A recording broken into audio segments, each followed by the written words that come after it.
de onde viemos, para onde nós iremos, o que estamos fazendo aqui neste mundo e neste corpo físico.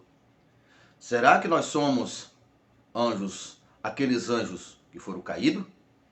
Olá, seja muito bem-vindo ao nosso canal.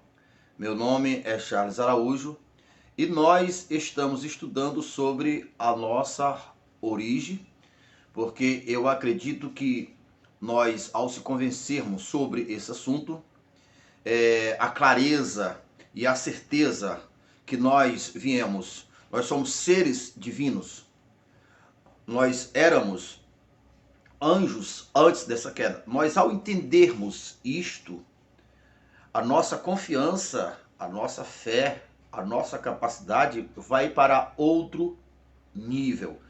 Essa é a importância de nós estarmos estudando sobre este assunto. Este é o segundo vídeo que eu faço concernente a esse assunto, e o princípio, o início ali dessa nossa conversa, desse nosso assunto, está ali em Apocalipse capítulo 12. Você vai encontrar em Apocalipse 12 dois eventos que dá a entender que foi ali a origem de nós sairmos da presença do Pai, deixarmos de ser seres divinos com corpos celestiais, corpos glorificados, com todo o poder, para chegarmos aonde nós estamos agora, em um corpo limitado, em um corpo físico, em um corpo que a Bíblia chama de carne e sangue.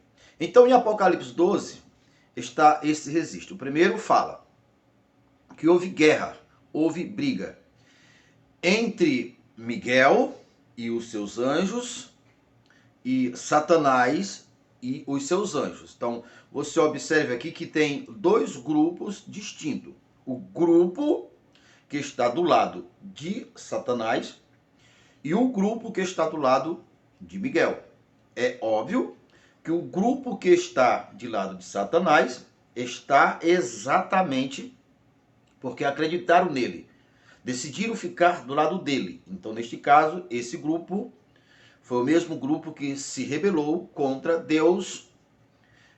Nós sabemos que Satanás tentou usurpar o trono de Deus e ele tentou fazer essa usurpação difamando a Deus, colocando imperfeição na administração de Deus, na pessoa de Deus, no caráter de Deus. Então, o grupo que ficou do lado de Satanás, que corresponde 30%, que é a terceira parte, esse grupo entrou em guerra com o grupo de Miguel. Miguel, que é o anjo líder, anjo de guerra, que estava em defesa de Deus, em defesa da justiça, em defesa de tudo aquilo que é ordem. Então, esse grupo que ficou do lado de Deus, liderado por Miguel, entrou em guerra contra o grupo que estava do lado de Satanás. E você vê essas duas descrições. No tocante ao grupo de Satanás, e ele foi expulso e não existiu mais, não teve mais espaço para ele no céu. Ele foi expulso. Essa é a expressão, expulso, ou seja, obrigado. Miguel, com seus anjos, anjos que representavam Deus, com maior força, com maior poder, obrigou ele a sair do céu. Ele que queria usurpar o trono não conseguiu e ele foi expulso. Então, essa expressão.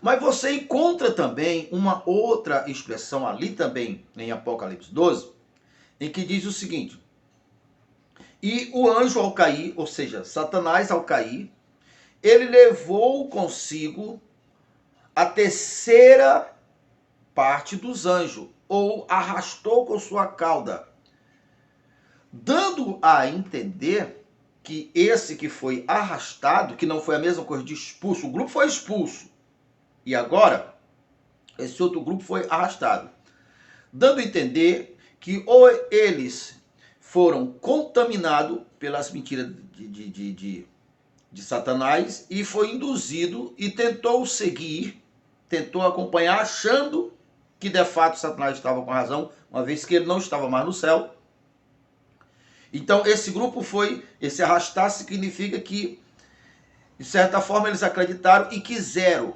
Ou podemos também incluir essa tese que eles foram contaminados, e obviamente se eles ficassem no céu, o céu iria novamente entrar em desordem, que é isso que Satanás faz, e nós devemos entender que Deus é o Deus da vida, o Deus da justiça, o Deus da ordem, o Deus da perfeição. E a partir daí, desse registro de Apocalipse, você encontra em toda a Bíblia história similar, história que o representa, história que conta essa primeira história. E você vai encontrar uma dessas histórias, que é a mais conhecida, exatamente no Gênesis.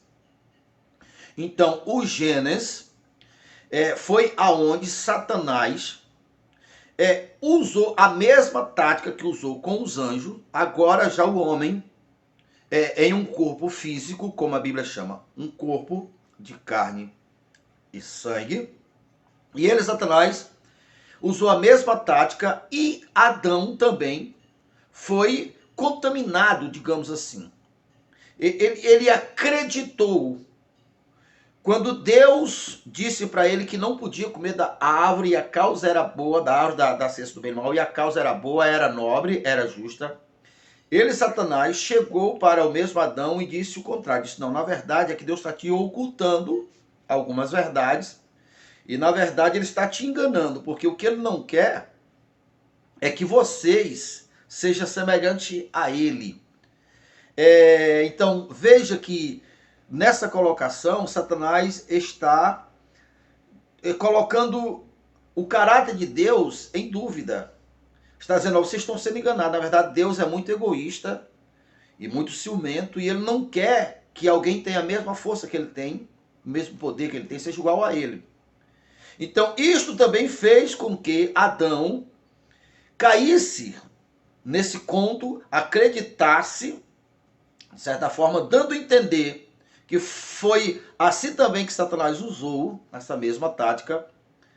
E uma vez que Adão o ouviu e creu, foi aí que ele também foi tirado. No caso de Adão, Adão não saiu, porque quem saiu? A decisão dele. Ele foi tirado, ele foi, na verdade, expulso do paraíso. E mais uma vez, quando a Bíblia fala, no caso de Satanás, no caso de Adão, que Adão foi expulso, não é que Deus se vingou, não é que Deus é um Deus egoísta, é um Deus sentimental, um Deus que se vinga, não. Deus é o preservador da vida. Preservador da vida. Se Adão, com sua imperfeição, com sua contaminação, permanecesse no paraíso que era um lugar preservado para os humanos, exatamente para dar a oportunidade para aqueles que quisessem retornar ou voltar, ou que eles se arrependessem. Então, sendo o único lugar referencial, o único lugar onde tinha uma essência boa, se Adão tivesse ficado naquele paraíso, o paraíso seria contaminado, seria extinto, e aí não teria a menor chance, a menor condições de existir um ser humano que inclinasse para o bem. Não existia uma essência boa. Que obviamente, se Satanás tivesse ficado também no céu, o céu seria todo bagunçado, todo entrado em desordem, não seria um céu de paz e saúde, não seria um céu correto, justo, perfeito. Como é que a gente entende isso? Olha o mundo. O mundo em que a Bíblia fala que Satanás desceu para esse mundo, um mundo que Adão, ao sair do paraíso, veio para esse mundo. Então, olha o resultado, dando a entender claramente que se ele, Satanás, com seus anjos que foram caídos, anjos rebeldes, tivesse ficado no céu, teria transformado o céu nessa desordem total. Se Adão tivesse ficado no paraíso, Adão, o mundo, o paraíso seria também uma desordem. Então, aquilo que aconteceu no paraíso é uma réplica ou similar ao que aconteceu no céu. Então, estamos percorrendo assim, procurando identificar essa questão que nós já existíamos antes da fundação do mundo, concernente, nós já existíamos antes da fundação do mundo. A Bíblia afirma categoricamente. Nós lemos no vídeo anterior, em Efésios capítulo 1 e o verso 4, aonde fala que nós já fomos predestinados para ser salvos em Cristo antes da fundação do mundo. Então, a ciência, até onde se tem um registro, que a ciência registra, que a história do mundo, né, tem registro até 14 bilhões, né? Se é verdade, se não é, não tem como provar. Porém, enquanto que a história da humanidade é mais recente, né? A história do homem na Terra é mais recente. Então a Bíblia afirma que nós já existíamos antes da fundação do mundo. Pois bem, então, uma vez que nós éramos anjos, seres celestiais, nossos corpos não conheciam fraqueza, nossos corpos, nossa mente não conhecia engano, mentira, nós não sabíamos o que era dor, não sabíamos o que era sofrimento, nós era uma personalidade, mas nós era da mesma espécie de Deus, apenas em poder menor. E os anjos têm corpos celestiais, como Satanás também tinha, e todos os anjos tinham. Então, para nós entendermos melhor, precisamos voltar lá no começo, lá em Apocalipse 12, para distinguir os três grupos. De um lado estava o grupo rebelde, assumidamente rebelde. Do outro lado estava o grupo que ficou do lado de Deus, que não acreditou em Satanás. E esse grupo foi liderado pelo anjo Miguel, que é o líder, que foi o líder que liderou e continua sendo líder. O grupo rebelde corresponde à terceira parte, 30%. Também dá a entender que o outro grupo, o terceiro grupo, que não é o mesmo grupo de Miguel, o grupo que foi arrastado também corresponde à terceira parte. Então, assim, terceira com terceira são 60%, né? Então, a sexta parte, que corresponde a 60%. Dando a entender que 40%, dos anjos permaneceram no seu estágio original. E agora, aonde existe na Bíblia essa ponte, que é dentro do entendimento que nós estamos aqui estudando, que esse grupo que ficou no meio termo, que não se rebelou totalmente, esse grupo que se rebelou totalmente, não há espaço para ele para arrependimento, mas aquele grupo que foi arrastado, que dá para entender que de certa forma eles acreditaram de certa forma, por isso foi tirado do céu para preservar, assim como Adão foi tirado do paraíso também para a preservação. Aonde existe um registro que possa ligar que esse grupo foi o grupo que se arrependeu, que foi esse grupo que foi dado o direito de voltar, de se retornar à comunhão perdida, à glória perdida. E esse grupo somos nós, que recebemos o que a Bíblia chama carne e sangue. Aonde existe na Bíblia? Como a própria palavra de Deus fala que o reino de Deus é como um tesouro escondido. Jesus falou como um tesouro escondido. Mesmo não existindo diretamente um único versículo que fale, mas você, ao ler, ao se debruçar na palavra, você entenderá que há muitas parábolas, há muitas histórias dentro da própria Bíblia, mesmo que as histórias tenham sido histórias reais, mas são histórias que são réplica, que representam alguns eventos. Então, neste caso, deste retorno, desse grupo que se arrependeu, que quis retornar, nós encontramos isso na parábola do filho pródigo. O filho pródigo, de certa forma, ele se encantou com as histórias que se falava do mundo. E o registro é que esse filho chegou até o pai e pediu parte da sua herança. E o pai o reconheceu, o pai o deu, porque esse é o papel do pai. E o filho pródigo, ao pegar a sua herança, foi para uma terra distante. Deixou o céu e veio parar na baixa terra.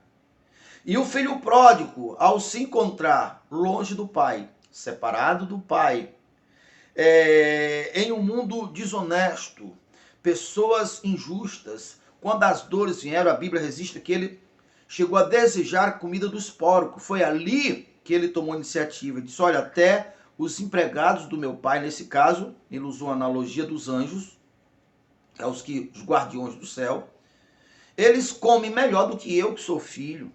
Não vou retornar para o pai e vou chegar até o pai e vou dizer, pai, pequei contra o céu, pequei contra ti.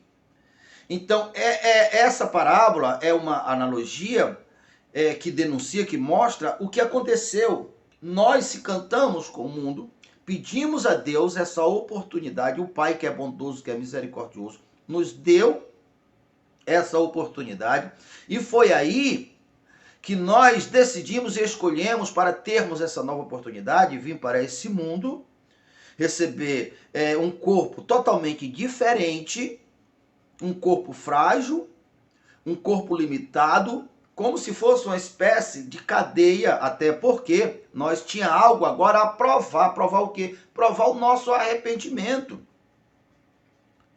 Porque se o Pai simplesmente nos aceitasse como corpo glorificado, nós não tínhamos aprendido a lição. E se nós se rebelássemos, nós éramos poderosos, porque nossos corpos eram poderosos. Então, assim sendo, a condição é que nós viéssemos para esse corpo físico limitado e provasse o quê? Que nós de fato nos arrependemos. E é aí que o Pai deu o Senhor Jesus, do qual já nos predestinou. Se nós chegarmos até Jesus, nós reconhecemos que sou Jesus. Então, observe essa expressão. O Senhor Jesus nos reconciliou com o Pai. Observe que se nós fosse conciliado a primeira vez, não teria essa reconciliação. O Senhor Jesus nos redimiu. Só existe essa expressão redimiu porque já tinha sido uma vez, ou seja, nós éramos filhos, estava conectado, admitido à glória, fomos tirados, agora fomos readmitido, redimido, religado. O propósito, a palavra a origem da religião é exatamente religar, religação. Então, a Bíblia afirma que todos nós pecamos e fomos destituídos da glória do Pai. Destituído, ou seja, tirado. Nós estávamos lá, fomos tirados. E o que é que o Senhor Jesus fez? Nos religou, nos redimiu, nos devolveu a glória que nós tínhamos perdido antes. Tanto é que todos aqueles que vencerem, que passaram por essa prova e provar que de fato o seu arrependimento é genuíno, o que vai acontecer? Qual é o prêmio dele? Eles receberão, todos nós receberemos, um corpo glorificado. Corpo glorificado que era o que nós já tínhamos antes. Então, você vê que todas as pontas se encontram, se fecham, de haver uma conexão com essa ideia. Nessa linha que nós éramos divinos, toda a palavra mostra que nós éramos divinos, perdemos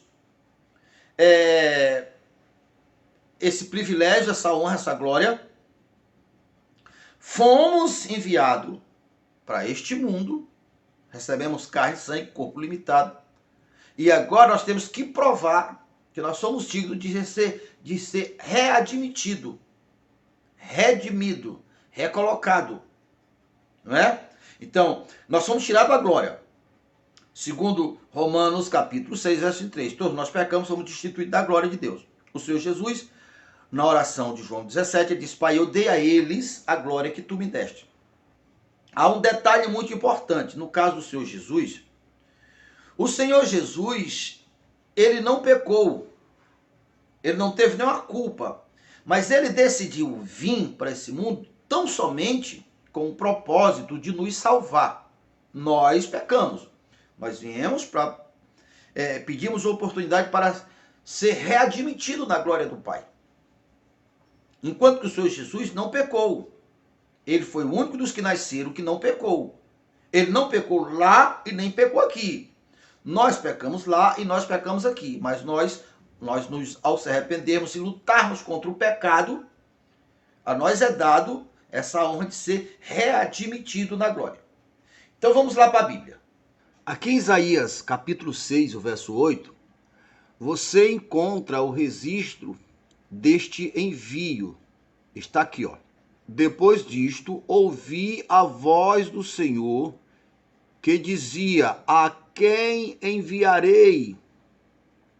Quem há de ir por nós? Então disse eu: eis-me aqui, envia-te, envia a mim. Então este é o registro em que o Senhor Jesus, ele foi enviado para nos redimir, para que nós pudéssemos ser readmitido, restaurado a nossa posição antes perdida. E aqui em Hebreus capítulo 2, a partir do verso 7, a gente vai encontrar mais detalhes a respeito desse envio de Jesus, a respeito do Senhor Jesus também, por amor de nós viemos para esse mundo porque nós falhamos, porque nós pecamos, porque nós, de certa forma, não demos totalmente ouvido ao Pai, de certa forma, fomos contaminados pelas mentiras, pelo engano de Satanás. Enquanto que Jesus, ele veio unicamente porque nos amou, unicamente para nos salvarmos. Por isso, ele é o único meio que pelo qual o homem será salvo, porque ele não pecou, ele também tinha o seu corpo glorificado como o próprio Deus. Ele foi o primogênito, o primeiro depois de Deus, aquele que tem mais poder depois de Deus. E ele veio e o registro está assim: tu fizeste um pouco menor do que os anjos, e de glória coroaste, e o constituíste sobre as obras de tuas mãos. Verso 9. Vemos, porém,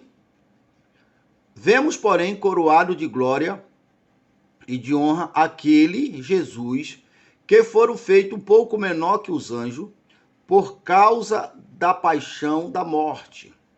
Olha aí, ó. Para que, pela graça de Deus, provasse a morte por todos. Veja, por todos. Porque convinha que aquele para quem são todas as coisas, e mediante a quem tudo existe, trazendo muitos filhos à glória. Olha aqui, ó. Esse foi o propósito da morte de Cristo. E consagrar-se pelas aflições do príncipe da salvação deles, porque assim o que santificou, aqui o verso 11, aqui, ó. Porque assim o que santifica, que no caso foi Jesus, como os que são santificados, todos são de um, por cuja causa não se envergonha de lhe chamar irmãos. Observe que tanto nós como Jesus viemos do mesmo lugar, somos filhos do mesmo Pai. Tínhamos corpos semelhantes, apenas o Senhor Jesus sempre teve mais poder, mais honra, mais glória do que nós, dizendo: anunciarei o teu nome aos meus irmãos, veja só, irmãos, cantá-lo-ei, louvor no meio da congregação. E outra vez porei neles a confiança, e outra vez eis aqui a mim os filhos que tu me deu. Agora veja aqui, ó. E visto como os filhos participam da carne e do sangue, também ele participou das mesmas coisas, para que pela morte aniquilasse aqui, ó, o que tinha o império da morte, isto é, o diabo, e livrasse, verso 15, e livrasse todos os que com medo da morte estávamos por toda a vida sujeito à escravidão. Então veja só, o Senhor Jesus, para nos salvarmos, ele se fez homem, e como homem, ele também aceitou, olha quanto amor, veja quanto ele nos amou. Ele aceitou a condição de se tornar, assim como nós, de carne e sangue. Essa colocação de estado de carne e sangue está apontando que esta não é a origem de Jesus e não é a nossa origem. Nós estamos nessa condição de carne e sangue porque nós pecamos, estamos aqui para provar nossa obediência, que somos dignos de receber novamente o corpo glorificado. E nós provamos isso quando nós cremos no Senhor Jesus, enquanto que o Senhor Jesus também aceitou essa condição de carne e sangue, não para salvar a ele próprio, mas para salvar a nós. Por quê? Porque todos nós estávamos apavorados, estávamos com medo. Com medo de quê? Com medo da morte, porque é este o fim. Lá no Apocalipse você vê claramente que aqueles que não aceitaram o Senhor Jesus, o seu fim vai ser exatamente a cadeia eterna, a morte eterna. E mais uma vez, não é Deus se vingando de alguém, é para a preservação da vida. Se você tem interesse por esse assunto, já se inscreva em nosso canal se você ainda não era inscrito. E ao se inscrever no canal, deixe seu like, seu comentário também. Clique no sininho e ao clicar no sininho, clique no todos, para que todas as vezes que nós colocarmos um vídeo novo, você seja um dos primeiros a receber, tá ok? Então é isso aí, até o próximo vídeo.